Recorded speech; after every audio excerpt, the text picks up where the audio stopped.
अस्सलाम वालेकुम तमाम देखने और सुनने वाले बहन भाइयों को मेरा प्यार भरा सलाम। आज हम बना रहे हैं अरवी के पत्तों की रेसिपी, जिसके लिए मैंने 12 पत्ते लिए, इन्हें काट लिया और धो के अब इसमें हम ऐड करेंगे 1 टीस्पून पिसा धनिया पाउडर, 1 टीस्पून लाल मिर्चों का पाउडर, हाफ़ टी स्पून हल्दी, 1 टीस्पून नमक और 2 खाने के चम्मच लहसुन और अदरक का पेस्ट ऐड करेंगे।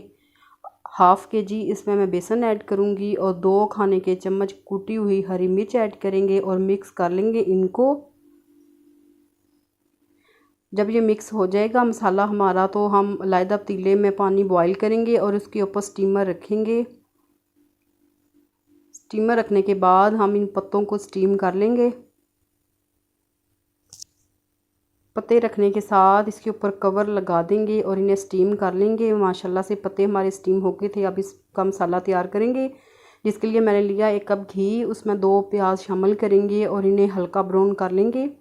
साथ हम ऐड करेंगे 1 खाने का चम्मच लहसुन और अदरक का पेस्ट, 2 कटे हुए टमाटर, मिक्स कर लेंगे इनको। और इसके साथ हम ऐड करेंगे 1 टीस्पून नमक, 1 टीस्पून पिसा धनिया पाउडर, हाफ़ टी स्पून हल्दी, 1 टीस्पून लाल मिर्चों का पाउडर, 1 खाने का चम्मच कुटी हुई हरी मिर्च, हाफ़ कप दही और मसाले को अच्छी तरह मिक्स करके पका लेंगे।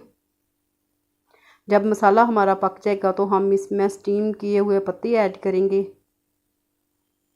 पत्ते स्टीम करने के बाद इन्हें ठंडा कर लिया था, अब मसाले में ऐड करेंगे और मिक्स कर लेंगे इनको। इसके साथ हम ऐड करेंगे 1 कप पानी और इसे मिक्स करके 5 से 7 मिनट के लिए कवर कर देंगे। अब हम ऐड करेंगे 1 टीस्पून गरम मसाला पाउडर और मिक्स करके सर्व करेंगे मज़ेदार अरवी के पत्तों की रेसिपी को। रेसिपी आपको अच्छी लगे तो इसे लाइक करें, शेयर करें, चैनल को सब्सक्राइब करें, बेल आइकन को प्रेस करें और फीडबैक ज़रूर दें।